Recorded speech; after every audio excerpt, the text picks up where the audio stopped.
आज आपण एक साधं आणि सोपं चमचमीत असं वांग्याचं कालवण बनवणार आहोत. इथे मी 4 वांगी घेतली, 10 ते 12 लसणाच्या पाकळ्या, कोथिंबीर, 2 कांदे मध्यम आकाराचे घेतलेत. हे सुका खोबऱ्याचा किस घेतलाय, कढीपत्ता, 1 टोमॅटो घेतलाय आणि काही मसाले घेतलेत, पावडर मसाले. हे सगळे मसाले मी 1-1 चमचा घेतले. हळद, धना पावडर, जिरे पावडर, अख्खे जिरे, लाल तिखट आणि घरगुती मसाला. याच्या व्यतिरिक्त आपल्याला लागणार आहे तेल, पाणी आणि मीठ. आता पहिले एक वाटण तयार करूया. वाटणामध्ये आपण पहिले जे सुका खोबऱ्याचा किस घेतला होता तो घातलाय. त्याच्यानंतर कोथिंबीर आणि लसणाच्या पाकळ्या घालणार आहे मी 10 ते 12. तुम्हाला जर या वाटणामध्ये मिरची घालायची असेल तुम्ही मिरचीसुद्धा घालू शकता. कढीपत्ता घातलाय, थोडेसे जिरे घातलेत. जिरे आपल्याला फोडणीला सुद्धा घालायचे आहेत म्हणून जास्त नाही घातले. आता ह्याची आपल्याला भरड करायची आहे या पद्धतीने.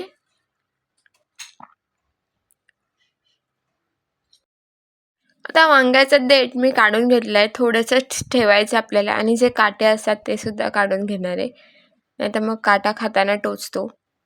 आता वांगी आपल्याला चारी बाजूने छान कापून घ्यायची आहेत, आतमध्ये कीड वगैरे आहे की नाही ते बघण्यासाठी. मी या पद्धतीने कापून घेतली आहेत.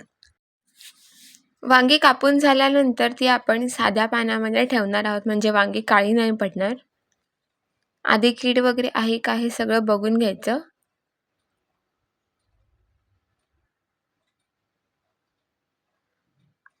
आता हे पाण्यात टाकते आहे.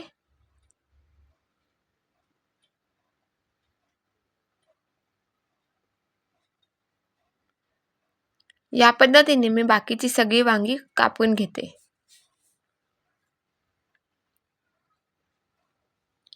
आता कढई तापत ठेवली आणि कढईमध्ये 1 चमचा तेल घातलंय मी.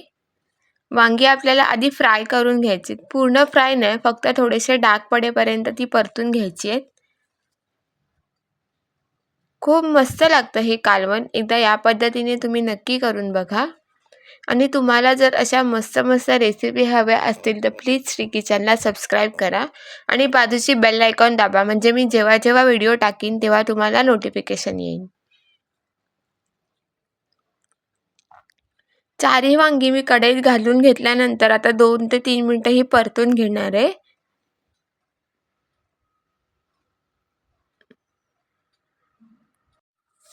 आता ही वांगी आपल्याला परतून घ्यायची आहेत, फक्त डाग पडेपर्यंत ही मी परतून घेणार आहे. या पद्धतीने परतून घ्यायचे आहेत आपल्याला.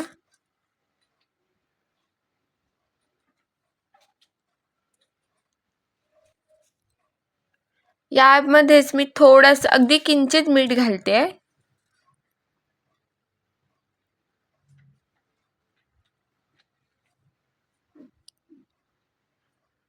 पुन्हा एकदा व्यवस्थित मिक्स करून घेते.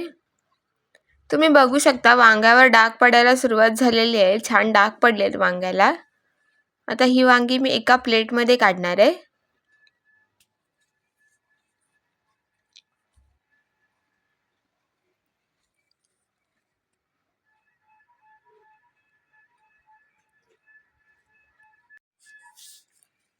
वांग्यावर डाग पडले आहेत. आता हे मी एका प्लेटमध्ये काढते. त्याच्यानंतर मी त्याच कढईमध्ये 1 चमचाभर तेल टाकले. आता जिरे आपल्याला तडतडून घ्यायचे छान.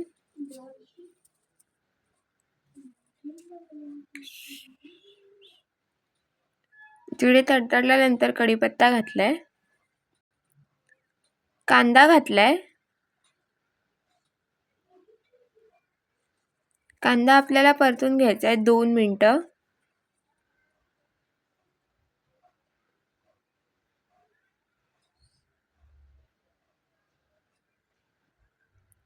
टोमॅटो घातलाय, 1 टोमॅटो घेतलाय मी.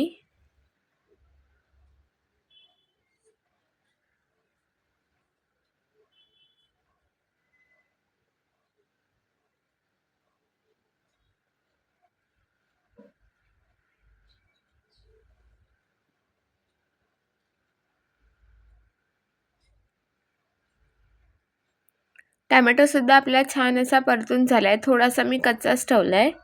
त्याच्यानंतर हळद, 1 चमचा लाल तिखट घातलंय, जिरेपूड आणि धनेपूड.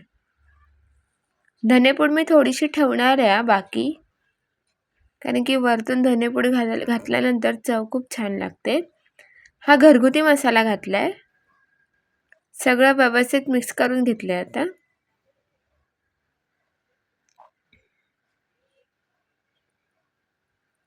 आता याच्यामध्ये मी केलेलं वाटण घालणार आहे.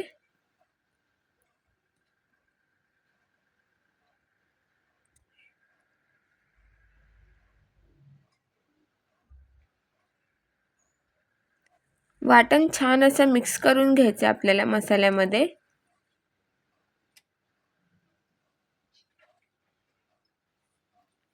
गरम थोडंसं मिक्सरमध्ये पाणी घातलेलं होतं ना, ते घेतलंय आणि व्यवस्थित मिक्स करून घेते एकदा.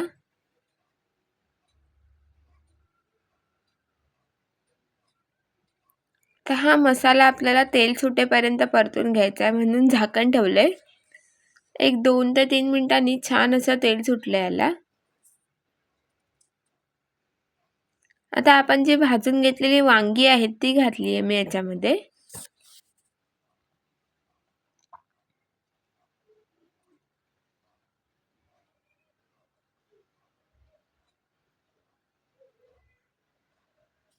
आता वांगी आपल्याला या मसाल्यामध्ये छान मिक्स करून घेणार आहे मी.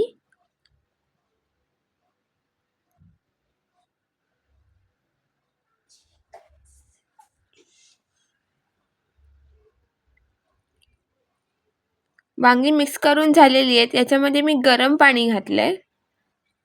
1 कप गरम पाणी आहे. पुन्हा एकदा व्यवस्थित मिक्स करून घेते. अजूनपर्यंत मी याच्यामध्ये मीठ नाही घातलंय.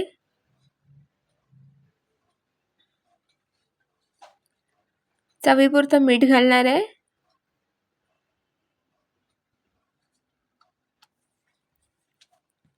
आणि आता ह्याला चांगले शिजवून घेणार आहे. झाकण ठेवून शिजवून घेऊया. एक 5 ते 7 मिनिटांनी छान अशी उकळी आली आणि वांग सुद्धा शिजलेलं आहे. तुम्ही बघू शकता मस्त गरम गरम असं वांग्याचं कालवण तयार झालेलं आहे. आता हे मी सर्व करून घेते. व्हिडिओ आवडल्यास लाईक, शेअर आणि सबस्क्राईब करायला विसरू नका. आणि रेसिपी कशी वाटली हे नक्की कमेंट करून सांगा. पुन्हा भेटूया अशाच एका नवीन रेसिपीसोबत. तोपर्यंत धन्यवाद.